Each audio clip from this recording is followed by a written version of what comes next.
terminology of those terms black and white started, man. When they was teaming up so-called white indentured servants, all right, with so-called black indentured servants. And a lot of those white indentured servants was Israelites. That's why they were slaves. Okay, they was from they was Irish, man. All right. So they was teaming them up. Okay, you had a guy by the name of Nathaniel Bacon, and he went against the governor James Berkeley of Jamestown, Virginia, man.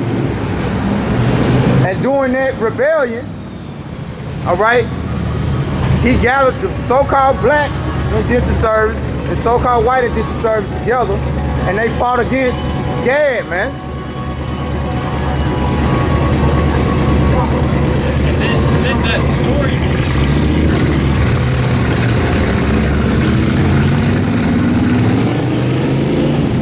That story of the, so-called white indentured servants and so-called black indentured servants coming together to overthrow their oppressors, it spread throughout. Yeah, that message spread throughout the other colonies. Yeah, so then they're like, all right, we gotta make a separation. Yeah, we gotta do something about it. So they came up with the term white and black and gave the white people more rights than the black. Yep. Like the scriptures say, a gift destroyed the heart. Which caused the white indentured servants, right, which was really, a lot of them was Jake, to identify more with the upper class Edomites, all right? They started looking at themselves as superior to the so-called black man. And when they done that, they also stripped the so-called black man They like made them lower. they stripped them the ability to be an indentured servant. It was no more, they cut the indentured servitude out. It wasn't no such thing as in black indentured service no more after that. They was like, nah, they hereditary slaves. So they made them a little lower and made the white indentured service a little bit higher. Which means, only thing indentured servant meant was that you had the ability to gain your freedom over time, which was lawful, which, because that's in the law, that you only can have a man as a servant for so long, then you have to let him go. I can't remember exactly how long. I won't say it was seven years or something like that. Then you had to let him go. You're not supposed to have somebody slaving for you in that manner for that long, man.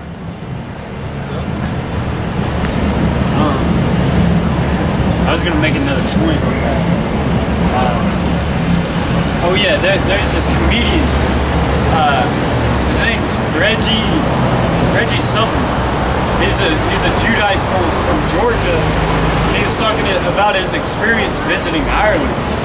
He's like, in Ireland, they got a huge class system issues.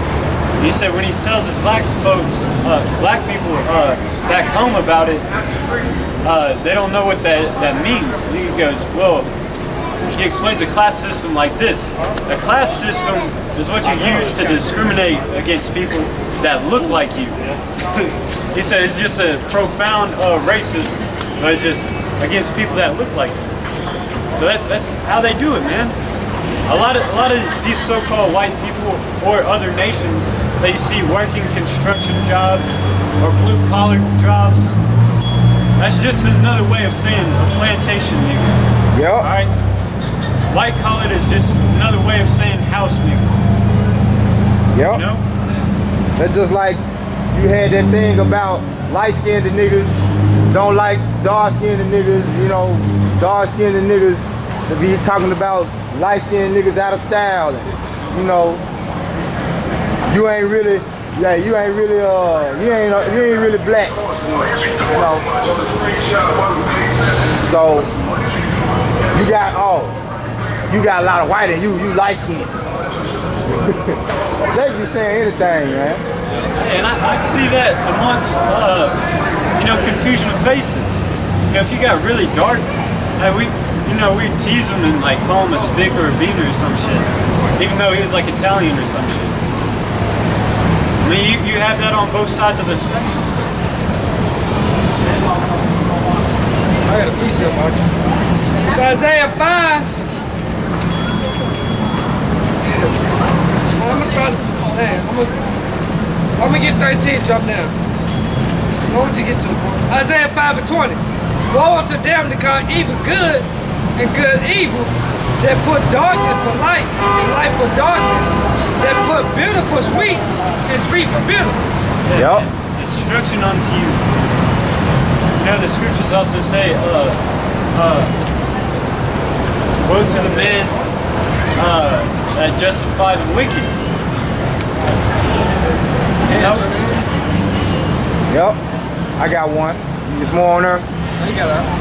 It says Isaiah 10 and 1. Woe unto them that decree unrighteous decrees and that write grievousness which they have prescribed, to turn aside the needy from judgment and to take away the right from the poor of my people, that widows may be their prey and that they may rob the fatherless, man.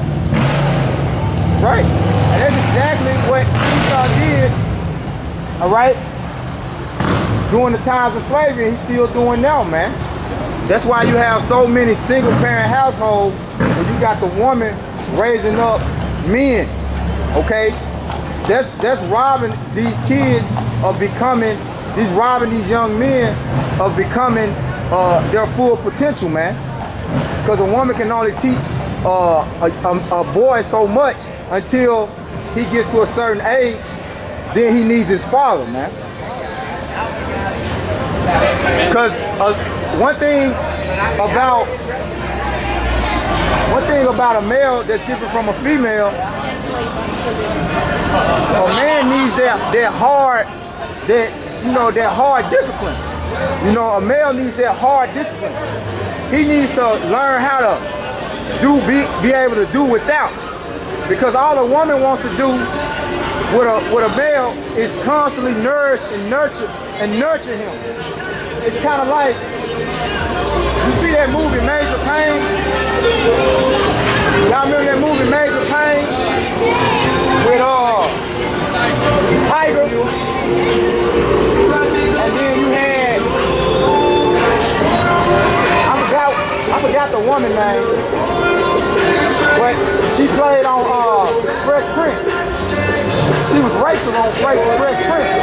I don't know her real name, but he stepped to her, he was like, what he needs is for you to pop your titty out his mouth and stop babying him.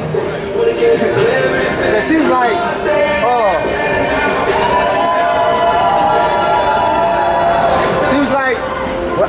it's called nurturing. But a man only needs so much nurturing from a woman, man. You know? Because if he gets over-nurtured, then he gets that feminine spirit on him. Emotional, you know? There's this therapy, you know, for gay people that don't want to be gay anymore. Yeah. There's a therapy where they say, just don't hang out with any more women for a while. Just hang out with like straight men until like you're not gay anymore. Because that's what all the faggots do. It works. That's what all of them do, hang around women all goddamn day. Because women make them feel comfortable with that wicked ass spirit that's on them. Yeah, but then they start hanging around men, they start beating up on them. Yep. And they start talking about, you know, how they really want to do with the women. He starts developing that mindset around the people that he hangs around. You know, that's like he said earlier. The reason why a lot of effeminate men, the reason why there's a lot of effeminate men is because they're hanging around women too much.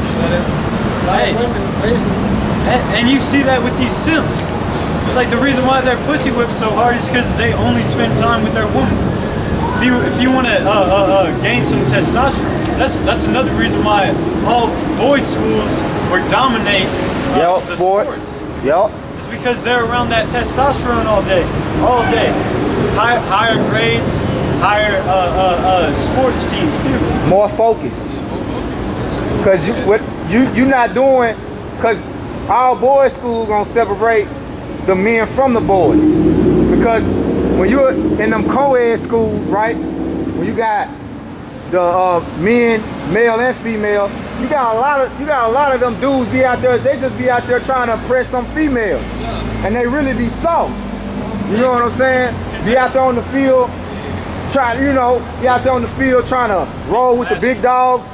You know, cause he trying to impress some female, man. But if you go to an all-boys school, it either gotta be in you or it ain't. You know, cause it ain't nobody here to try to impress, except for that's why those schools get more scouts, get more recognition on a national level. You know. Yeah. That's also why the brotherhood comes first. It's Yep. because we're plugging into Yahweh Shem Shai's power. You know, we're hanging around him. That testosterone, that testimony. Yep. And see that what make a woman don't appreciate a man who want to be around her all the time. Yeah, there's this thing called the push-pull theory. Yep. You know about that? It's a flirting device. What you do is like you give them a compliment, but at the same time you like diss them. You do it in a jokingly manner. So you'd be like, hey, you got some nice hair, but your teeth kind of crooked. You walk off. She'll be like, wait, what? You know, you hug on them for a second, you like lean away from them. They want more of your attention. Do you know how to balance that? You know, it's that whole yin yang. There's micro scales of it and a macro. Micro meaning small, macro big. You know, so you may hang out with her the whole day. You know, you pop her, give her that good, and then you don't talk to her for another 3 days. They'll be texting your phone, calling your ass, wondering when you're coming back, where you are, all that shit, man. They get in their feelings. Oh, you just wanted me for sex. Yeah. But truthfully, deep down inside, no woman want that man to lay up under them all day, you know? That's why they want to give me time to miss you. That's what they basically going into. Yeah, because they don't, if you start hanging around your woman all day, she's going to say, he's too clingy. Yeah. He's annoying.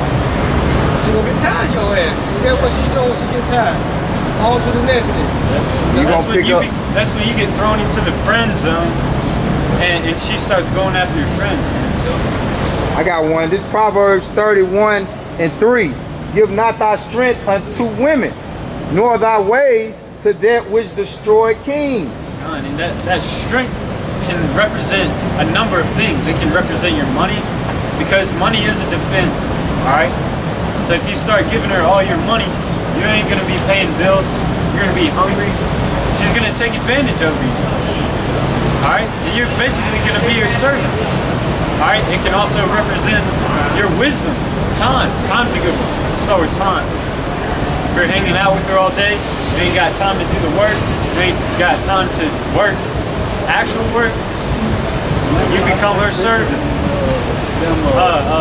If you start giving her all your wisdom, you know, all your secrets, she's gonna use that to manipulate you. That's what happened to Samson. Samson. Hey, and there's plenty of examples today, man.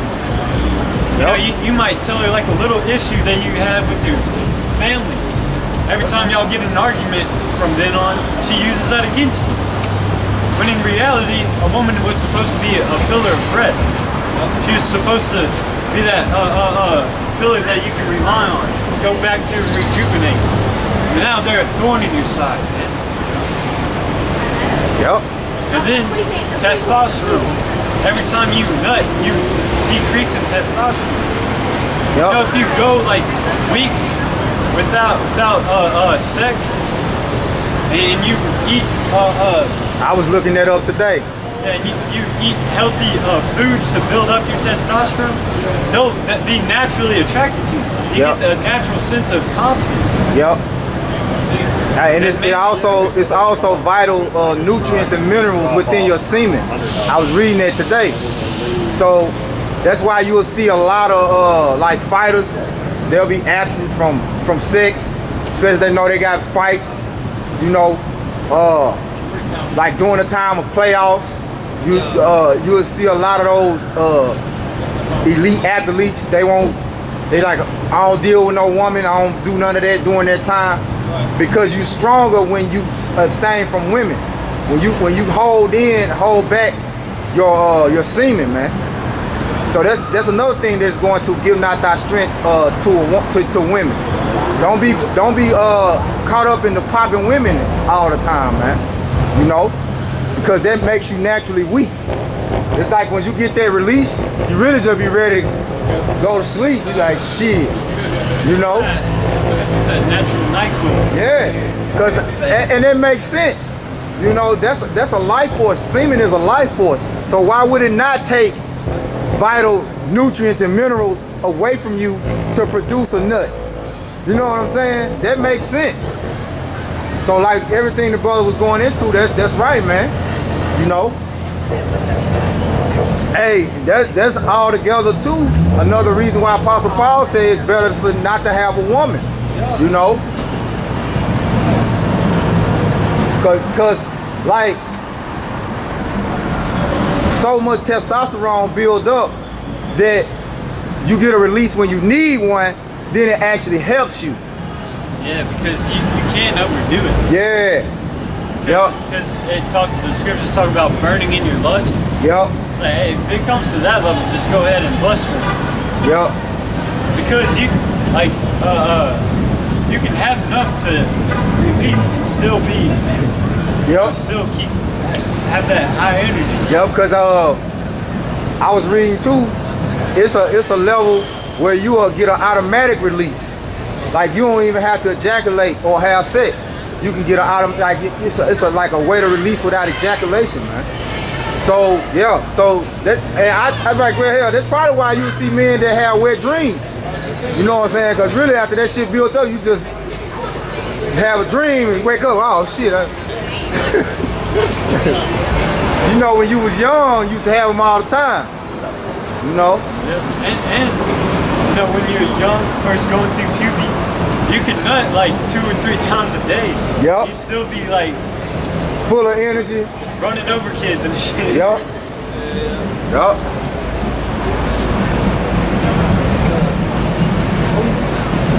I got one, if anybody got none. We're going to Sirach. Get back on these women. I got one there. Sirach 25 and 13. Good. Give me any plague but the plague of the heart, and any wickedness but the wickedness of a woman. Yep. And that's another thing why it's important for men of the Lord. You know, like women got a lot of spirits on them, man. You know, especially if you a man dealing with a woman and she technically not yours, because when you popped her, she wasn't a virgin. You know, she had already slept around with a lot of men.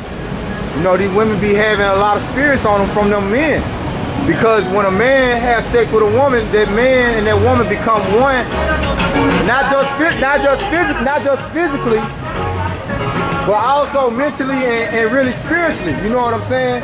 So the spirit of that man is in that woman when they have sex, man. So if you run up in a woman who technically is a whore, which most of these women is whores, because if you're not the first one who popped her, okay, technically she belonged to the one that popped her first. That's her husband. So that spirit of that first man that popped her is still in her. That's why a lot of things, conspire between a man and a woman who are not naturally joined together, basically. They're not joined together righteously, so to speak. Because the only way you righteously join together is if that man and that woman, well, that woman was a virgin when that man popped her. That's the true righteous join together. But we under grace and mercy, so you know you can have a woman if she been with another man before, as long as she's not dealing with another man currently, presently. You know what I'm saying? That's not technically it's still adultery fully, because the Lord set it up to where we're supposed to be with one man or one woman supposed to be You know what I'm trying to say. I don't want to say it the Supposed way. to get with the virgin. Yeah, you supposed